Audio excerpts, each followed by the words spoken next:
PSI ನೇಮಕಾತಿಯಲ್ಲಿ ಹಗರಣ ಪ್ರಕರಣ ಬೆಂಗಳೂರಲ್ಲಿ ಇಡಿ ಅಧಿಕಾರಿಗಳು ದಾಳಿಯನ್ನ ಮಾಡಿದ್ದಾರೆ. ಎಡಿಜಿಪಿ ಅಮೃತ್ ಪಾಲ್ ಮತ್ತೆ ಡಿವೈಎಸ್ಪಿ ಶಾಂತಕುಮಾರ್ ಮನೆ ಮೇಲೆ ದಾಳಿಯನ್ನ ಮಾಡಿರುವಂತದ್ದು.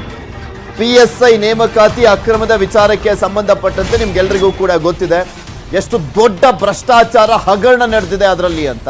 ಇದರಲ್ಲಿ ಎಡಿಜಿಪಿ ಒಬ್ಬರು ಅಮೃತ್ ಪಾಲ್ ಅರೆಸ್ಟ್ ಆಗಿದ್ದಾರೆ, ಇನ್ನ ಡಿವೈಎಸ್ಪಿ ಶಾಂತಕುಮಾರ್ ಕೂಡ ಅರೆಸ್ಟ್ ಆಗಿದ್ರು. ಅವರ ಮನೆಗಳ ಮೇಲೆ ಇಡಿ ಅಧಿಕಾರಿಗಳು ದಾಳಿ ಮಾಡಿದ್ದಾರೆ. ಇದು ಬೆಳಗ್ಗೆ 11 ಗಂಟೆಯಿಂದ ಇಡಿ ಅಧಿಕಾರಿಗಳು ದಾಳಿಯನ್ನು ಮಾಡಿ ಶೋಧವನ್ನು ಮಾಡ್ತಾ ಇದ್ದಾರೆ. ಬೆಂಗಳೂರಿನ ಮನೆಯಲ್ಲಿ ಅಧಿಕಾರಿಗಳಿಂದ ಶೋಧ ನಡೀತಾ ಇದೆ. ಮನಿ ಲ್ಯಾಂಡರಿಂಗ್ ಕಾಯ್ದೆ ಅಡಿ ಕೇಸ್ ಆಗಿತ್ತು. ಮನಿ ಲ್ಯಾಂಡರಿಂಗ್ ಕಾಯ್ದೆ ಅಡಿಯಲ್ಲಿ ಕೇಸ್ ದಾಖಲಾಗಿತ್ತು. ಬೆಳಗ್ಗೆ 11 ಗಂಟೆಯಿಂದ ಮನೆಯಲ್ಲಿ ಶೋಧ ನಡೀತಾ ಇದೆ.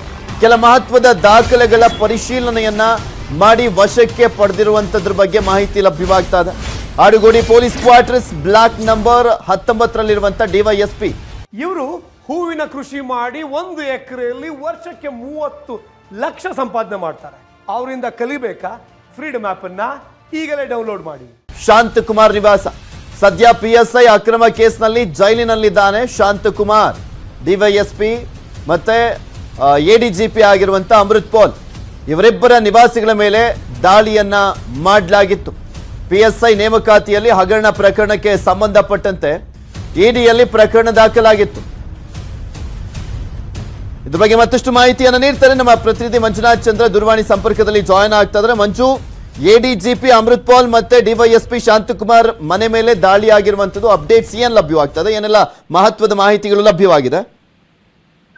ಸದ್ಯಕ್ಕೆ ಪೊಲೀಸ್ ಅಧಿಕಾರಿಗಳು ಬೆಳಗಿನ ಜಾವ ಸುಮಾರು 12:15 12:45 ಹಂಗೆ ಒಂದು ಶಾಂತಕುಮಾರ್ ಮನೆ ಏನು ಕಾರಗೋಡಿ ಪೊಲೀಸ್ ಕ್ವಾರ್ಟರ್ಸ್ ಇದೆ ಅಲ್ಲಿ ಬಂದಿರ್ತಕ್ಕಂಥದ್ದು. ಬಂದು ಸಾಕಷ್ಟು ಒಂದು ಮಾಹಿತಿಗಳನ್ನ ಕೂಡ ಕಲೆ ಹಾಕ್ತಾ ಇರ್ತಕ್ಕಂಥದ್ದು. ಸದ್ಯಕ್ಕೆ ಸುಮಾರು 3 ರಿಂದ 4 ಜನ ಅಧಿಕಾರಿಗಳು ಈಗಾಗಲೇ ಮನೆ ಹತ್ರ ಆಗಮಿಸಿರ್ತಕ್ಕಂಥದ್ದು. ಕಂಪ್ಲೀಟ್ ಆಗಿ ಸಂಪೂರ್ಣ ದಾಖಲಾತಿಗಳನ್ನು ಪರಿಶೀಲನೆ ಮಾಡ್ತಿದ್ರೆ.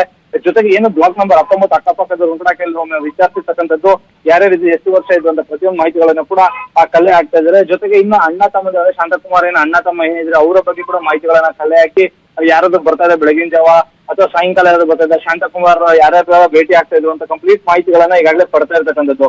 ಇನ್ನು ಶಾಂತಕುಮಾರ್ ಈಗಾಗಲೇ ಏನೊಂದು ಜೈಲಲ್ಲಿದ್ದಾರೆ, ಸಾಕಷ್ಟು ಮಾಹಿತಿಗಳನ್ನ ಆಧರಿಸಿ ಇಡಿ ಅಧಿಕಾರಿಗಳು ಈಗಾಗಲೇ ಆ ಮನೆ ಹತ್ರ ಆಗಮಿಸಿ ಇನ್ನೂ ಕೂಡ ಕೆಲವು ಹಗರಣದ ಬಗ್ಗೆ ಮಾಹಿತಿಗಳನ್ನ ಕೂಡ ಪಡ್ಕೊಂತ ಇರ್ತಕ್ಕಂಥದ್ದು. ಪೃಥ್ವಿ. ಓಕೆ, ಥ್ಯಾಂಕ್ ಯು ಮಂಜುನಾಥ್ ನಿಮ್ಮೆಲ್ಲ ಡೀಟೇಲ್ಸ್ಗಾಗಿ. ಎಡಿಜಿಪಿ ಅಮೃತ್ ಪಾಲ್ ಮತ್ತೆ ಡಿವೈಎಸ್ಪಿ ಶಾಂತಕುಮಾರ್ ಮನೆ ಮೇಲೆ ಇಡಿ ಅಧಿಕಾರಿಗಳು ದಾಳಿಯನ್ನ ಮಾಡಿದ್ರು. ಮನಿ ಲ್ಯಾಂಡರಿಂಗ್ ಕೇಸ್ ದಾಖಲಾಗಿತ್ತು ಅವ್ರ ಮೇಲೆ. ಸೊ ಹೀಗಾಗಿ ದಾಳಿಯನ್ನ ಮಾಡಿ ಸಾಕಷ್ಟು ಮಹತ್ವದ ಮಾಹಿತಿಗಳನ್ನ ಕಲೆ ಹಾಕಿದ್ದಾರೆ ಇಡಿ ಅಧಿಕಾರಿಗಳು. ಬೆಳಗ್ಗೆ 11 ಗಂಟೆಗೆ ಈ ದಾಳಿಯನ್ನ ಮಾಡಲಾಗಿತ್ತು. ಪಿಎಸ್ಐ ನೇಮಕಾತಿ ಅಕ್ರಮದ ವಿಚಾರಕ್ಕೆ ಸಂಬಂಧಪಟ್ಟಂತೆ ನಿಮ್ಗೆಲ್ಲರಿಗೂ ಕೂಡ ಗೊತ್ತಿದೆ ಯಾವ ರೀತಿಯಾಗಿ ಒಂದು ದೊಡ್ಡ ಭ್ರಷ್ಟಾಚಾರ ಹಗರಣ ನಡೆದಿತ್ತು ಅಂತ. 100 ವಿದ್ಯಾರ್ಥಿಗಳು ಕೂಡ ಈ ಒಂದು ಪ್ರಕರಣಕ್ಕೆ ಸಂಬಂಧಪಟ್ಟಂತೆ ಇನ್ನೂ ಕೂಡ ನೋವಲ್ಲೇ ಇದ್ದಾರೆ. ಯಾಕೆಂದ್ರೆ ನೇಮಕಾತಿ ಆಗಿದ್ದಂಥವರು ನಿಯತ್ತಾಗಿ ಬರ್ದಿದ್ದಂಥವ್ರಿಗೂ ಕೂಡ ಅನ್ಯಾಯ ಆಗಿದೆ ಅಂತ ಇನ್ನು ಸಾಕಷ್ಟು ಜನರನ್ನ ಅರೆಸ್ಟ್ ಮಾಡಲಾಗಿದೆ. ಅದರಲ್ಲಿ ಮೇನ್ ಕಿಂಗ್ ಪಿನ್ಗಳು ಅಂದ್ರೆ ಅಮೃತ್ ಪಾಲ್ ಮತ್ತೆ ಡಿವೈಎಸ್ಪಿ ಆಗಿರುವಂತ ಶಾಂತಕುಮಾರ್. ಇವರಿಬ್ಬರು ಸಾಕಷ್ಟು ಹಣವನ್ನ ತಗೊಂಡಿದ್ದಾರೆ ಅನ್ನುವಂಥದ್ದು ತನಿಖೆಯ ಸಂದರ್ಭದಲ್ಲಿ ಗೊತ್ತಾಗ್ತಾ ಇತ್ತು. ಆ ಒಂದು ಕಾರಣಕ್ಕೋಸ್ಕರ ಮನಿ ಲ್ಯಾಂಡರಿಂಗ್ ಪ್ರಕರಣ ಆ ಕಾಯ್ದೆ ಅಡಿಯಲ್ಲಿ ಪ್ರಕರಣ ದಾಖಲಾಗಿದ್ದಂತ ಹಿನ್ನೆಲೆಯಲ್ಲಿ ಇವರ ಮನೆಗಳ ಮೇಲೆ ಇವತ್ತು ಬೆಳಗ್ಗೆ 11 ಗಂಟೆಗೆ ದಾಳಿಯನ್ನ ಮಾಡಲಾಗಿತ್ತು. ಶೋಧವನ್ನ ಮಾಡಿದ್ದಾರೆ ಇಡಿ ಅಧಿಕಾರಿಗಳು. ಸಾಕಷ್ಟು ಮಹತ್ವದ ಮಾಹಿತಿ ಲಭ್ಯವಾಗಿದೆ ಅಂತ ಹೇಳಲಾಗ್ತದೆ. ನೋಡಬೇಕು ಅವರೇ ಆಮೇಲೆ ಹೇಳುವಂತ ಸಾಧ್ಯತೆ ಇದೆ ಅವ್ರ ಮನೆ ಮೇಲೆ ದಾಳಿಯನ್ನ ಮಾಡಿದಂತ ಸಂದರ್ಭದಲ್ಲಿ ಏನೇನೆಲ್ಲ ಸಿಕ್ತು ಅಂತ. ಬಟ್ ಇಷ್ಟೆಲ್ಲ ಈಗ ಆಲ್ರೆಡಿ ತನಿಖೆ ಆಗ್ತಾ ಇರುವಂಥದ್ದು, ಅರೆಸ್ಟ್ ಆಗಿದ್ದಂಥವ್ರು ಆ ಮನೆಯಲ್ಲಿ ಇನ್ನೂ ಕೂಡ ದಾಖಲೆಗಳನ್ನ ಇಟ್ಟಿರ್ತಾರ, ಡೌಟ್ ಇದೆ, ನೋಡಬೇಕು.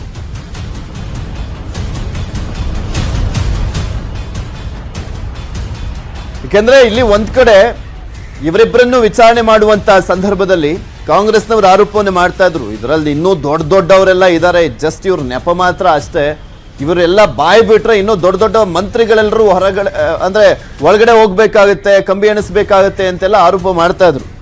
ಇನ್ನೂ ಕೂಡ ವಿಚಾರಣೆ ನಡೀತಾನೇ ಇದೆ ಈ ಪ್ರಕರಣಕ್ಕೆ ಸಂಬಂಧಪಟ್ಟಂತೆ. ಈ ಸಂದರ್ಭದಲ್ಲಿ ಇಡಿ ಅಧಿಕಾರಿಗಳು ದಾಳಿಯನ್ನು ಮಾಡಿದ್ದಾರೆ.